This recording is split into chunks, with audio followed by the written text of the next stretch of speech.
Bismillahirrahmanirrahim. Assalamualaikum warahmatullahi wabarakatuh. Innal hamdalillah nahmaduhu wa nasta'inuhu wa nastaghfiruh wa na'udzu billahi min shururi anfusina wa min sayyiati a'malina. May yahdihillahu fala mudilla lahu wa may yudlil falan tajida lahu waliyyan mursyida. Asyhadu an la ilaha illallah wahdahu la syarika lah wa asyhadu anna Muhammadan abduhu wa rasuluhu la nabiyya ba'dah. Rabbi shrah li sadri wa yassir li amri wahlul 'uqdatam min lisani yafqahu qawli. Amma ba'd. Bapak sekalian, alhamdulillah pada subuh kali ini kita masih diberikan kesempatan oleh Allah Subhanahu wa taala untuk menjalankan ibadah sholat subuh berjamaah. Ketika sahur tadi kita langsung diguyur hujan yang cukup lebat. Alhamdulillah, meskipun hujan yang cukup lebat dan cukup lanjang dan sekarang pun masih terdengar suara hujan, kita masih diberikan kekuatan oleh Allah Subhanahu wa taala untuk melangkahkan kaki ke masjid untuk sholat subuh berjamaah. Meskipun, ini yang penting ilmunya, ketika hujan deras dan kita pada posisi sholat yang bisa dijamak, misalkan posisi hujan derasnya kita lagi ada di masjid sholat zuhur, maka ketika hujan deras itu kita boleh dijamak sholat asarnya. Kalau kita lagi sholat maghrib hujan deras, kita itu dibolehkan untuk dijamak dengan sholat isyaknya gitu. Nah kalau habis itu terang gimana? Ya sudah sholat isya, ya sudah sholat asar. Nah ini hukumnya. Dulu waktu kami di pesantren pernah tuh sholat zuhur hujan deras sekali, sehingga setelah zuhur pun kita nggak bisa balik ke kamar, di masjid aja gitu. Setelah salam sang kiai naik lagi, kita jamak sholat asar. Wah girang semua tuh ya, anak-anak SMP SMA coba aliyah gitu kan. Sanawiyah aliyah, wah pada jamak. Kira-kira jam 1, zuhurnya jam 12-an, jam 1-an terang, nggak hujan lagi, pulang tidur sampai asar Pak. Nah ini jadi kita bahas tentang hukum, tapi juga dari sisi lain kita punya kesyukuran hati di mana kita diberikan kekuatan oleh Allah Subhanahu wa taala untuk tetap sholat. Loh, terus gimana sudah sholat asar tadi ya, kejadian di pesantren kami waktu itu, udah sholat asar, sholat lagi nggak? Ya nggak usah. Nah, ada lagi di pesantren lain yang kami dengar juga, hujan deras. Kan biasanya kalau pas waktu sholat tuh ada pengurus pelajar yang keliling ya, untuk bangunin lah, untuk ngoprek-ngoprek lah, untuk supaya sholat. Karena zuhurnya hujan deras, sebagian santri sudah sholat, sebagian lagi enggak, tetap dioprek-oprek. Biasa kakak kelas tuh yang kelas 5, kelas 6 gitu ya, pas ngoprek-ngoprek gitu, santri-santri yang dibawanya bilang, kita udah sholat kak. Karena tadi hujan deras dan dijamak, meskipun pada saat asarnya sudah tidak hujan. Nah, jadi Islam itu memudahkan. Jadi tidak, apalagi berkaitan sama hukum, itu hukum itu seringkali tidak tunggal. Kondisi-kondisi tertentu harus, kondisi-kondisi tertentu boleh, bahkan kondisi-kondisi tertentu yang tadinya boleh jadi haram, yang tadinya haram jadi boleh. Nah ini, mau wafat nggak nemu makanan, ya, adanya minuman yang nggak halal, adanya bangkai, boleh makan nggak? Boleh, ya. Ad-darurah tubihul mahdurat. Kondisi-kondisi darurat itu membolehkan sesuatu yang semula diharamkan. Kalau sudah makan dan sudah kuat lagi untuk bergerak, ya bergerak. Jangan nambah. Nah, nambahnya jadi haram karena sudah tidak darurat lagi. Ad-daruratu tuqaddiru biqadriha. Ini kaidah-kaidah fikih. Darurat itu, kondisi-kondisi darurat itu harus bisa terukur. Kalau sudah tidak darurat, ya hukum asalnya kembali berlaku. Nah ini relate banget, cocok banget dengan tema kita pada subuh kali ini. Kita harus bisa memberikan cahaya Islam di setiap aspek kehidupan kita. Nggak sekedar di ibadahnya, tapi juga di lingkungan sosialnya. Nggak sekedar masalah ibadah, tapi juga masalah muamalah, interaksi manusia dengan sesama manusia. Transaksi juga harus sesuai dengan nilai-nilai Islam. Ini implementasi dari ayat Al-Quran, ya ayyuhalladzina amanu tukhulu fis-silmi kafah wala tattabi'u khutuwatis syaiton innahu lakum aduwwum mubin. Wahai orang-orang yang beriman, selalu jika ada khitab, ada ayat Al-Quran yang menyebutkan wahai orang-orang yang beriman, semangatnya semangat sami'na wa ata'na. Semangatnya kita ikuti, kita tunduk, kita patuh atas apa yang disampaikan setelah ya ayyuhalladzina amanu. Contohnya, ya ayyuhalladzina amanu kutiba alaikumus syiyam. Diwajibkan oleh kepadamu puasa. Sami'na wa ata'na, kita tunduk patuh sehingga sejak awal Ramadan kita sudah puasa. Demikian pula ya ayyuhalladzina amanu dkhulu fis-silmi kafah. Masuklah ke dalam Islam secara kafah. Jangan dipilih-pilih mana yang enaknya aja. Pas ngomongin ini ibu-ibunya lagi dikit nih. Pas ngomongin yang surat An-Nisa ayat 3 itu, semangat tuh masna wa thulatsa wa ruba. Oh mau ngambil itu. Pas tanggung jawabnya enggak. Ini kan jadi kacau. Gitu. Pas ngomongin yang agak berat enggak mau. Pas ngomongin tentang jihadnya enggak mau. Pas ngomongin tentang menghindari hasud enggak mau gitu. Nah, sehingga kita harus masuk ke dalam Islam atau mewarnai semua aspek kehidupan hidup kita sehari-hari dengan cahaya Islami.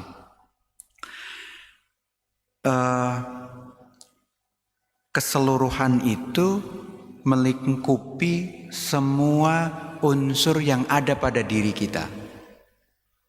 Apa yang bisa membedakan kita dengan hewan? Dalam istilah Arab itu sering disebutkan atau dalam Islam juga disebutkan seperti itu. Diistilahkan manusia itu sebagai hayawanun natik. Apa tuh hayawanun natik? Manusia itu ibarat hewan, tapi dia bisa bicara. Tapi makna lain, an-natik itu bukan bicara saja, tapi an-natik itu hayawan atau hewan yang bisa berpikir, yang berakal. Sehingga ketika seseorang kehilangan akalnya, maka dia tidak jadi mukallaf, tidak dibebani hukum. Ada orang tidak waras akalnya, apakah dia wajib puasa? Tidak. Apakah dia wajib sholat? Tidak.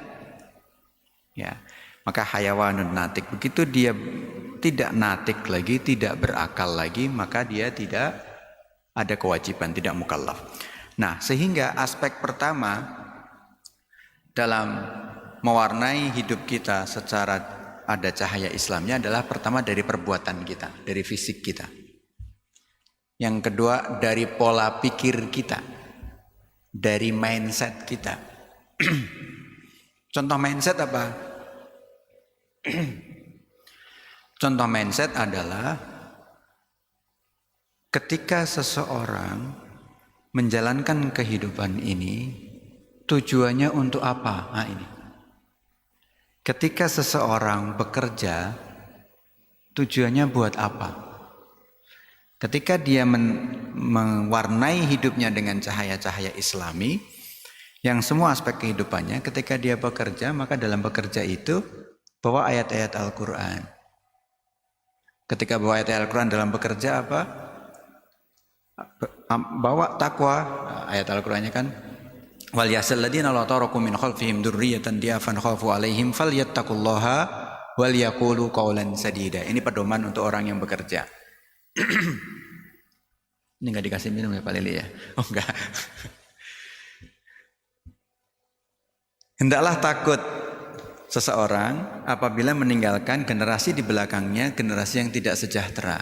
Jadi kita tuh didorong oleh Al-Quran untuk meninggalkan generasi kita, anak-anak kita, cucu-cucu kita, itu lebih sejahtera daripada kitanya. Itu dorongannya, artinya harus kita kerja keras, kerja cerdas. Tapi ada remnya. Waliyasallallina turuk min khalfihim dzurriyyatan dhiyafan khaufu alaihim falyattaqullaha walyaqulu qawlan sadida. Tapi dalam bekerja itu tetap bawa takwa. Walyaqulu qawlan sadida, dan berkata dengan perkataan yang jujur. Nah, jadi mindsetnya ketika seseorang bekerja dalam hidupnya sehari-hari, tujuannya bukan materinya, tapi nilai-nilai dalam bekerjanya, kejujuran dalam bekerjanya, bawa takwa dan jujur, bawa takwa dan jujur, itu aja terus. Ingat-ingat ketika berangkat kerja, saya berangkat harus bawa takwa. Menafkahi keluarga itu hukumnya wajib, sehingga apa-apa yang dilakukan karena untuk memenuhi kewajiban, maka itu berpahala, kan gitu. Mana-mana yang ma la yatimul wajib illa bihi fahuwal wajib. Apa-apa yang suatu kewajiban itu tidak dipenuhi, tidak dapat dipenuhi kecuali dengannya, maka dengannya itu, sesuatu itu hukumnya jadi wajib. Menafkahi keluarga itu hukumnya wajib. Untuk menafkahi keluarga itu kita harus bekerja, punya usaha ataupun punya usaha atau bekerja itu jadi hukumnya wajib karena untuk memenuhi kewajiban nafkah keluarga. Nah, ini ma la yatimul wajib illa bihi fahuwa wajib. Apa yang tidak, sesuatu yang membuatnya suatu wajib itu nggak bisa terlaksana kecuali dengannya, maka sesuatu itu menjadi wajib. Nah, jadi aspek pertama adalah dari jasadnya, perbuatan kita. Kita wajib sholat, kita haji, kita puasa, dan seterusnya. Kita juga wajib menjaga akal kita, sehingga selalu dalam koridor cahaya Islam, selalu dalam koridor ketakwaan dan koridor-koridor yang ditetapkan dalam Al-Quran dan Sunnah. Itu dalam hal mindset. Jadi bukan materinya, nggak penting, serius, nggak penting jumlah yang kita bawa pulang. Yang penting adalah yang kita bawa pulang itu harus yang halal. Itu yang penting. Karena pasti seseorang itu sudah ada rezekinya. Pasti. Dan Allah tahu rezekinya berapa. Ini sering-sering disampaikan. Jadi kalau koruptor pun nggak korupsi, rezekinya segitu pasti deh. Gitu. Karena sudah tercatat. Gitu. Yang penting adalah bagaimana seseorang itu cara mendapatkannya. Nah, yang penting yang berpahala di situ, apalagi suatu kewajiban yang kita lakukan, maka itu berpahala. Nah, itu jadi mindsetnya adalah mindset untuk kita hanya cari yang halal. Maka kita dalam doa yang sering dibaca Ustadz Emil, Ustadz Umer, itu Allahumma kfina bihalalika an haramik. Ya Allah, cukupkanlah bagi kami halal saja. Dan jauhkanlah kami atau cukupkanlah kami atau bebaskanlah kami dari hal-hal yang haram. Itu doa yang keren banget. Allahumma kfina bihalalika an haramik wa bi ta'atika an maksiatik. Cukupkanlah bagi kami untuk mentaatimu, bukan bermaksiat kepadamu. Waqnina bi fadlika amman siwak. Cukupkanlah hati kami, kayakanlah hati kami cukup untuk mendapatkan ridhomu dari ridho selainmu. Itu kalau 3 hal itu kita jadiin pedoman dalam hidup kita, enteng Pak hidupnya Pak, Bu. Cukup yang halal, enggak sampai ke yang haram. Cukup taat kepada Allah, enggak nyerempet-nyerempet yang maksiat. Cukup pengin ridhonya Allah, bukan selain Allah. Nah ini, wah itu enteng Pak, selesai mah hidup kita sendiri gitu. Ya lagi susah, lagi nggak dapat, pasti ada rezekinya lah. Karena kalau sudah selesai rezekinya, sudah ditunaikan, pasti kontrak kita di dunia juga selesai. Maka dalam cari nafkah jangan buru-buru kaya. Kalau udah penuh, ya selesai kontraknya ya. Tapi kalau penuh terus selesai dan masuk surga, pengen juga cepat-cepatnya nggak? Ya. Kemarin waktu pembukaan tadarusan ibu-ibu, saya semoga masuk surga. Ibu pengen masuk surga, pengen gitu kan, pengen cepat bu. Nah ini jadi pertanyaan. Ya pengen juga kalau emang udah masuk surga ya. Ya kalau cepat juga nggak ada masalah. Nah itu jadi pertama dari sisi fisik jasadnya kita juga lakukan ibadah-ibadah yang sifatnya amaliyah fisik, juga kita dalam pola pikir juga sesuai dengan pola pikir yang islami. Ya, termasuk dalam bermuamalah, bertransaksi dengan sesama manusia. Ya, yang sering atau belakangan banyak menjadi masalah di mana-mana, termasuk di sosial media. Kebetulan saya banyak berkecimpung di dunia keuangan. Itu banyak masalah dari sisi utang piutang. Utang piutang boleh nggak Bu, Pak? Boleh. Yang nggak boleh kalau ada perjanjian ngutangnya A, tapi bayarnya A plus, nah gitu kira-kira gitu. Nah, tapi kalau jual beli, ya boleh untung. Ya, saya mau beli barang ini, penjualnya belinya 1.000, atau jangan 1.000 ini berapa ya? 50.000 misalkan gitu. Terus sama penjualnya dijual ke saya 60.000, dia untung 10.000, boleh nggak? Boleh. Tapi kalau saya pinjam uang 50.000, diperjanjikan dibalikinya 60.000, ya nggak boleh.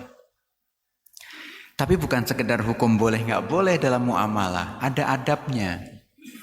Terutama kalau utangnya ke IMF, utang ke istri, mertua, family, ini, sama temen, IMF ya. Yang biasanya nggak ada jangka waktunya, ya. Adabnya catat dan tetapkan jangka waktunya, sampaikan kepada pemberi utang. Nah ini bukan sekedar boleh nggak bolehnya, tapi adabnya juga dijalankan. Ketika jatuh tempo bayar, atau sebelum jatuh tempo bayar. Bayarnya lebih boleh nggak?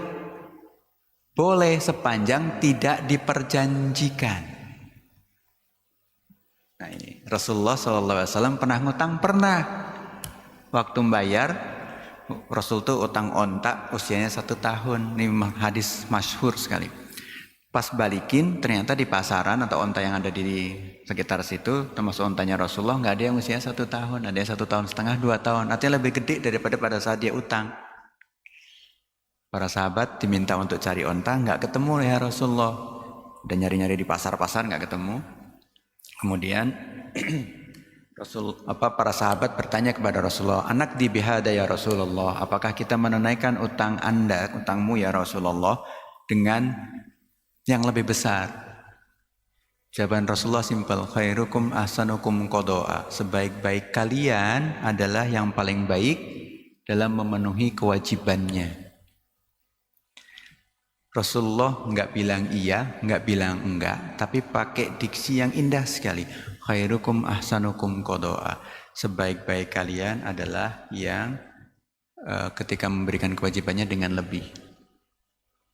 Kita tahu Rasulullah adalah manusia terbaik di dunia, jadi dia pasti akan memenuhi kewajibannya dengan lebih baik.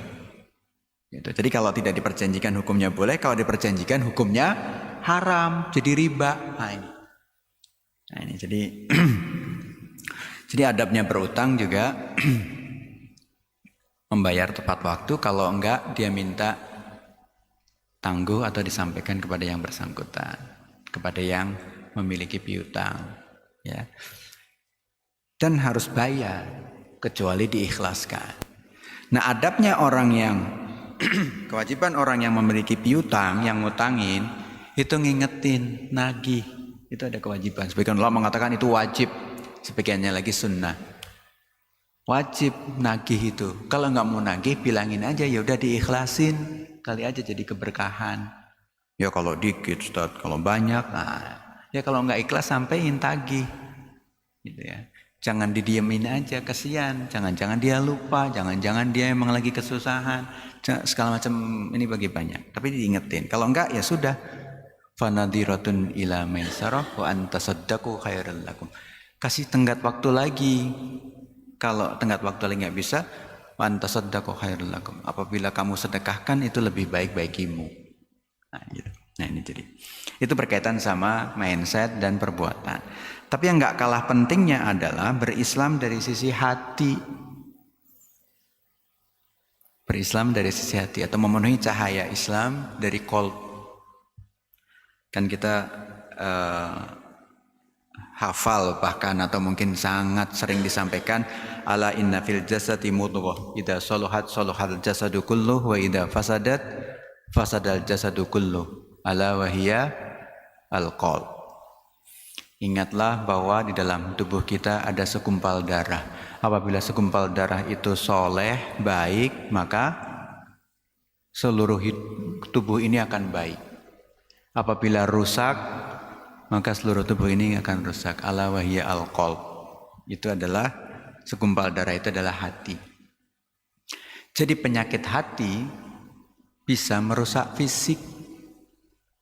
Maka kita harus jaga dari penyakit-penyakit hati. Penyakit hati ini bukan liver, tapi hati. Nah, maka disebutkan dalam hadis itu banyak berkaitan dengan apa hal-hal yang berkaitan dengan penyakit hati.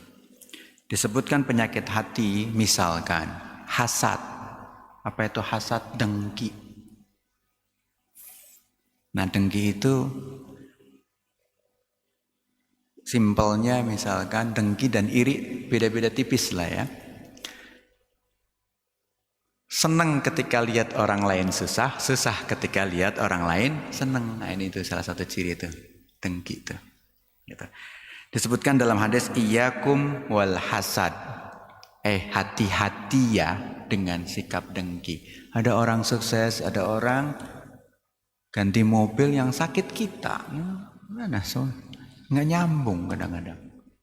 Ada orang jadi pejabat, naik promosi di kantornya, jadi direktur, kok yang sakit kita? Itu rezekinya masing-masing lah. Ya itu kan karena deket tuh kok malah fitnah. Oh itu kan karena pintar menjilat. Lo jangan-jangan enggak kan gitu. Ya udahlah, fokus sama perbuatannya sendiri. Dan kita tidak dimintai pertanggungjawaban atas perbuatan orang lain. Kalau emang kita tahu buktinya ya laporin, atau kalau kita bisa deket kita ingetin. Fa innal hasada ya'kulul hasanat. Dengki itu hati-hati bisa memakan kebaikan. Bisa menghabiskan kebaikan. Kama ta'kulun naru al-hatab, sebagaimana api bisa menghanguskan kayu jadi hitam, jadi abu ya. Maka hasad itu ibarat api, kebaikan itu ibarat kayu. Jadi hati-hati sama hasad, nggak usah dengki.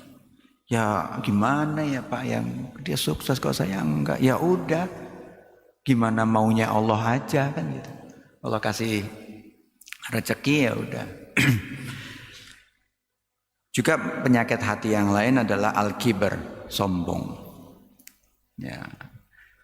Ini ada sebuah hadis. La yadkhulul jannata man kana fi qalbihi misqala dzarratin min kibar. Tidaklah akan masuk surga apabila di dalam hati seseorang itu ada rasa kesombongan meskipun satu biji zarah yang kecil gitu. Ada yang mengatakan zarah itu molekul, apa sih, atom yang paling kecil gitu kira-kira gitu. Bukan sekedar biji dalam arti biji buah-buahan zarah, enggak.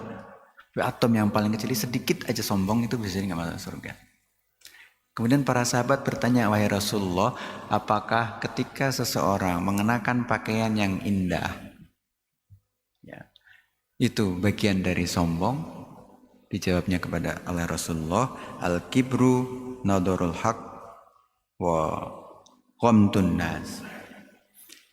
Jadi bukan itu yang dimaksud dengan kesombongan. Pakai kuda yang bagus, pakai mobil yang bagus, pakai baju yang bagus, segala macam. Bukan itu kesombongan. Tapi kesombongan itu adalah menolak adanya kebenaran dan meremehkan, merendahkan orang lain. Nah ini hati-hati. Jangan sampai kita merasa udah paling aja, udah lebih baik dari seseorang. Apalagi melihat orang lain, profesi orang lain, pekerjaan orang lain, posisi sosial orang lain, terus merasa kita berada di atasnya. Nah ini jangan-jangan jadi sombong, karena sombong itu bukan karena baju bagus atau apa, tapi kesombongan itu menolak kebenaran dan meremehkan manusia atau meremehkan orang lain.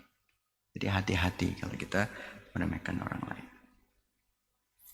Ini intinya adalah kita harus berislam seluruh aspek kehidupan kita, mulai dari hati, perbuatan kita, juga pikiran. Nah, yang juga termasuk penyakit hati adalah al-wahan. Apa itu al-wahan? Hubbud dunya wa karahiyatul maut. Cinta sama dunia dan takut mati. Kalau hidup jangan takut mati. Kalau takut mati, takut hidup, mati aja kata gitu kan. Nah, jadi nggak boleh terlalu cinta dunia. Itu penyakit hati. Ingat, penyakit hati itu bisa merusak jasad. Kan? Idza salahat salahal jasadu kulluhu wa idza fasadat fasadal jasadu kulluhu ala wa hiya alqalb. Maka saya dengar dari dokter, ilmu kedokteran itu membuat analisis, ternyata sebagian besar penyakit itu sembuhnya sekitar hanya 20% saja yang dari obat, selebihnya adalah dari pola pikir, perasaan dan sebagainya. Orang udah dongki, kesel banget, orang tambah sakit tuh tubuhnya ya. Tapi kalau legowo, senyum, bahkan senyum 7 cm ke kanan, 7 cm ke kiri kan suka gitu ya. Nah itu bisa bikin orang tambah fresh dan tubuhnya secara anatomi bisa menjadi lebih baik atau menjadi obat dirinya sendiri. Bahkan penyakit hati itu bisa membuat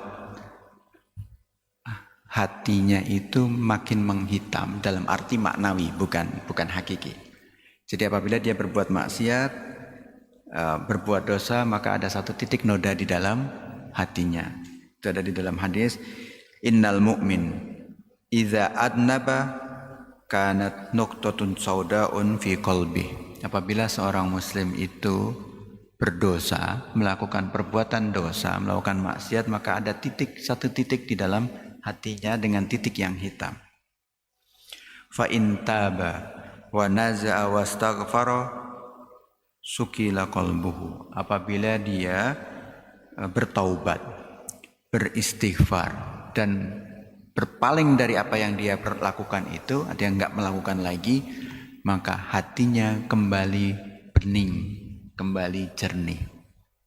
Maka kita banyak dianjurkan dalam doa-doa kita untuk, terutama menjelang subuh, untuk banyak beristighfar.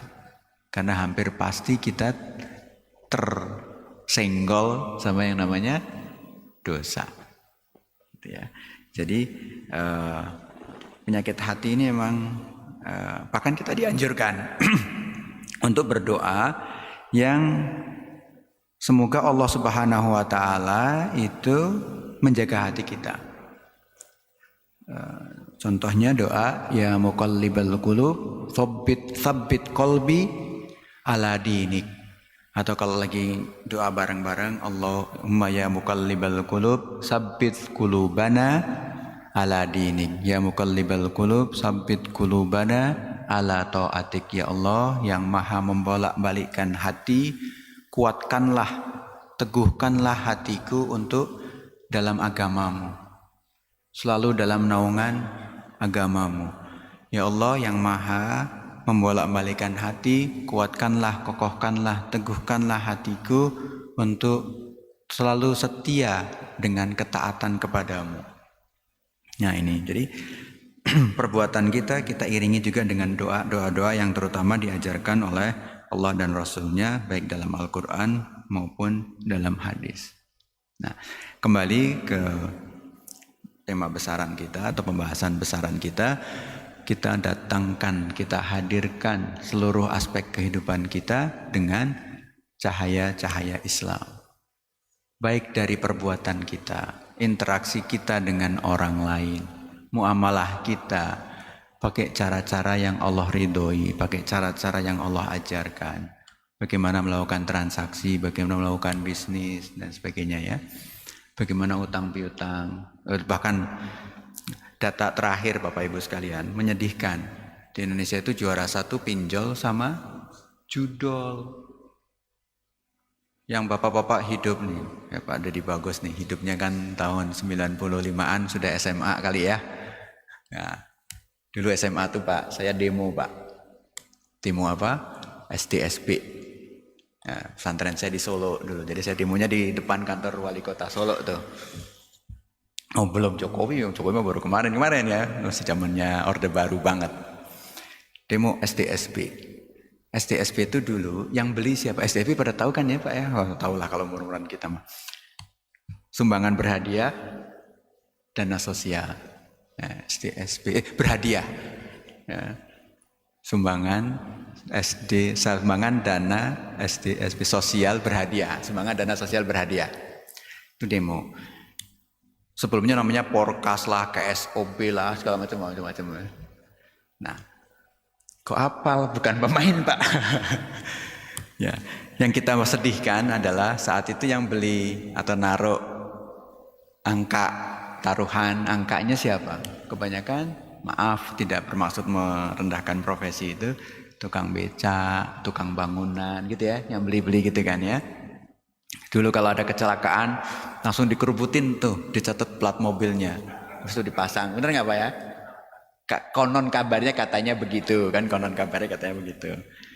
Nah, hari ini hal itu sama aja, hanya pakai online. Dan menurut survei di beberapa pasar, orang ketika main handphone, pedagang pasar lah, itu pasti lihat screen-nya ternyata main judol, slot, gacor, apalah, enggak. Dan itu banyak. Saya tadinya nggak percaya ketika ada data menunjukkan bahwa masyarakat Indonesia itu paling banyak bermain judi online. Nggak percaya. Suatu saat saya diundang Pak sama pabrik untuk kasih pembahasan sharing session tentang pengelolaan keuangan. Ya kadang-kadang kalau lagi ngobrol gitu kan, bercanda dalam sebuah workshop, seminar gitu. Ya diserempet-serempetin ke yang judol, pada cekikikan Pak. Ayo sana cekikikan. Kalian main nih. Mereka itu mohon maaf buruh pabrik yang gajinya UMR Pak. Dipakai buat judol. Ya sedih banget kan.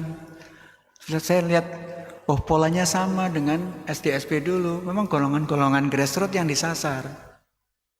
Tukang beca, tukang ini. Sekarang tukang ojek, gojek, pabrik, pedagang-pedagang di pasar tuh.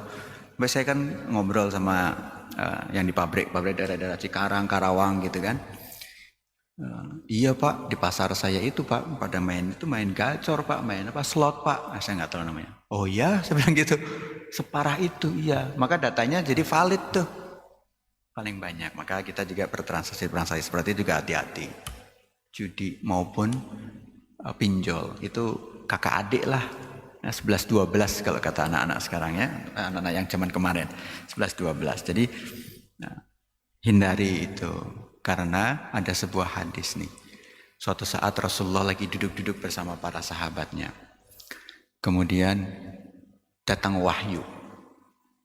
Tubuh Rasulullah menggigil, melihat ke atas, tiba-tiba tangan Rasulullah tuh begini nih. Menapakkan jidatnya. Sampai 3 kali. Pada saat itu para sahabat langsung hening. Gak ada yang berani negur Rasulullah. Ini pasti ada sesuatu yang penting banget sampai Rasulullah 3 kali bahkan nepuk tangannya ke jidat gitu kira-kira gitu. Hening pada kuat. Gak ada yang berani nanya. Ini adabnya para sahabat. Dalam kondisi seperti itu gak ada yang berani nanya. Rasulullah terucap pada saat itu. Wa ma nazal minas tasydid. Oh, turun wahyu atau turun ajaran yang begitu berat.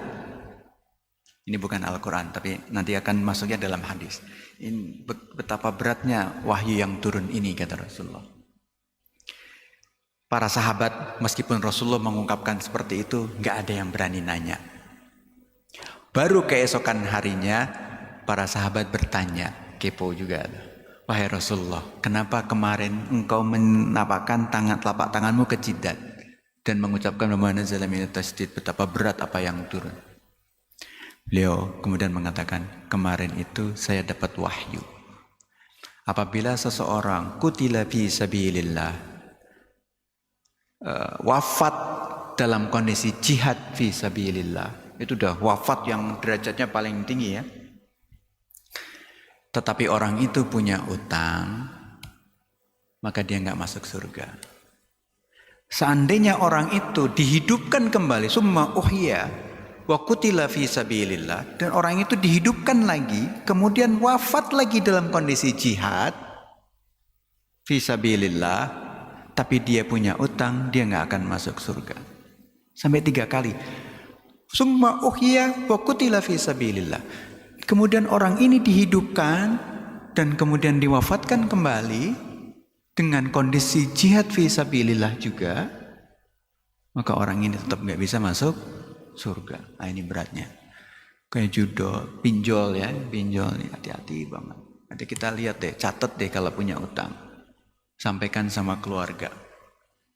Kita catatan keuangan kita catat, sampaikan ke keluarga punya utang. Tahu-tahu kita kan nggak pernah tahu kapan Allah Subhanahu Wa Taala mau manggil kita. Maka ada baiknya dicatat semua utang. Sebagai contoh, bukan bermaksud apa-apa. Saya tuh punya catatan Pak dari tahun 2011. Berarti udah berapa tahun yang lalu ya? 15 tahun yang lalu. Semua pendapatan, semua aset, semua utang. Kalau waktu itu masih ada KPR, saya catat, masukin ke dalam laptop. Laptopnya dikasih password. Saya kasih tahu anak saya ketika dia sudah SMA. Kak, sini duduk di laptop. Saya bukain laptop saya. Ini di laptop Bapak, folder ini ada file namanya ini. File ini kamu buka, passwordnya ini. Nah, harus ada passwordnya Pak. Passwordnya ini. Ini isinya ini nih. Ini daftar uang tabungan ada di mana. Ini utang-utang Bapak ada di mana.